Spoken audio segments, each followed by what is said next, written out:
Welcome to this explainer. Okay, so today we're doing something a little bit different. We are actually stepping right inside a controlled cybersecurity lab to look at a genuinely chilling scenario. We're going to see exactly how a single, innocent-looking tap on a link can hand a hacker total, completely invisible control over an Android phone. Just a quick heads up before we get into the weeds here. This entire demonstration takes place entirely inside a secure lab environment. It's for educational and awareness purposes only, so you can clearly understand exactly how these attacks work under the hood, and most importantly, how to protect yourself. So I want you to think about this. How safe is your Android phone really? Seriously, think about your phone right now. Because with just one link, a hacker can trick you into giving them full control. Imagine what you would lose if someone gained absolute access to it right this second, without you ever even noticing. Your live camera feed, your private personal messages, your microphone, literally all of it exposed. Wild, right? Okay, let's dive into this and see how easily this absolute nightmare can become a reality. All right, let's kick things off with Section 1, the innocent target. Meet Sally. So Sally is your totally typical Android user. She loves setting cute cat wallpapers, she's always chatting with friends on WhatsApp, playing mobile games, you get the idea. But here's the catch. While Sally thinks she's just looking at a harmless little cat game, our ethical hacker for this lab simulation, let's call him Kim, well, he sees something very different. He sees an Android meter prater reverse TCP payload. Which brings us nicely to Section 2, building the trap. Inside Kali Linux. To actually pull off this attack, Kim fires up Kali Linux. If you're not familiar, this is basically the absolute go-to operating system for penetration testers. His very first move is using a tool called MSF Venom. It's this incredibly powerful command line tool built straight into the Metasploit Framework. You can kind of think of it like a dark web recipe builder. You literally just tell it what you want the app to do, where it needs to connect back to, and what specific system it's targeting, and boom, it cooks up a ready-to-use malicious app.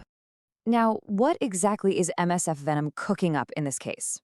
It's generating a payload. The really crucial thing to understand here is that a payload is basically just a tiny piece of code designed to execute a very specific action the second it lands on a target device. For our simulation, Kim specifically crafts an Android reverse TCP shell. And to make absolutely sure someone like Sally will actually click on it, he disguises this nasty little payload as a totally harmless file simply named game.apk. Let's actually break down exactly what happens in Kim's terminals step by step. Step 1, he sets the payload type to that Android meter prater reverse TCP. Step 2, he sets the L host. Now, that's just his own attacker IP address, basically telling the victim's phone exactly where to call home. Step 3, he sets the L port, or the listening port, to 4444. And finally, step 4, he just outputs the whole thing as game.apk. Literally in seconds, he generates this incredibly tiny 10,000 byte file. I mean, at first glance, it looks like a fun game, but make no mistake, it is a total backdoor. All right, moving right along to Section 3, baiting the hook, waiting in the shadows. Now that this malicious APK is built and ready, Kim can't just send it out into the void and walk away. He has to actually set up a way to receive the connection when Sally inevitably springs the trap. Enter the listener. Think of the listener like a walkie-talkie that's been left turned on, just sitting quietly in a dark room, waiting for the victim's phone to broadcast a signal back to the attacker.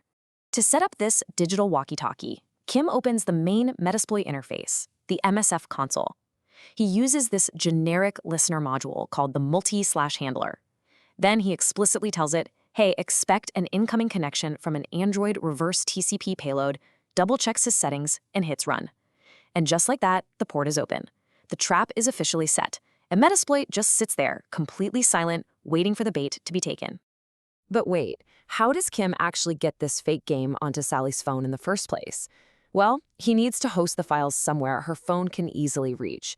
To pull this off, he uses a super lightweight web server built right into Python. By running just one simple single-line command in his terminal, he spins up a basic server over the local network. And now, any file sitting in that folder is public, meaning anyone with the right link can grab that malicious game.apk file. Now, this is where a really fascinating psychological trick comes into play. If Kim sends Sally a link with a raw IP address and a weird port like 8080, well, it looks super technical and highly suspicious, right? It's a massive red flag. No one's clicking that. So he relies on a bit of classic social engineering. He just uses a free URL shortener to completely mask all those messy technical details. With one click, he turns this intimidating, scary-looking link into a short, clean, and entirely innocent-looking URL. Let's get into Section 4, the invisible breach, the trap springs. So here is where our two timelines finally collide. Kim opens up WhatsApp and sends Sally this exact message. "Hey, I just made a little game. It's so funny. Try it and tell me what you think." Followed directly by that shortened link. To Sally, this looks totally fine. It's just a casual, friendly invitation from someone she's chatted with before. Just a gaming buddy sharing a fun little side project. And guys, here is the terrifyingly fast sequence of events that follows. Sally clicks the short link. Her browser opens up and the APK downloads. She taps install, quickly breezes right past the security warnings, and the exact second she launches the game to play it, boom, the reverse shell activates.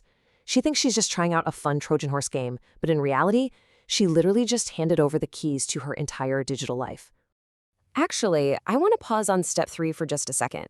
Because when Sally was installing that app, Android actually did display a warning showing the exact permissions the app was requesting. Look at this massive list.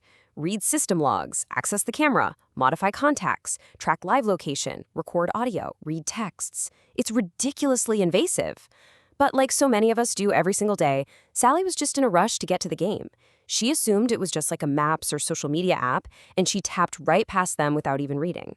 Meanwhile, back on Kim's computer screen, this incredibly chilling message pops up in the terminal. Meter Predator Session 1 opened. That's it. The back door is unlocked.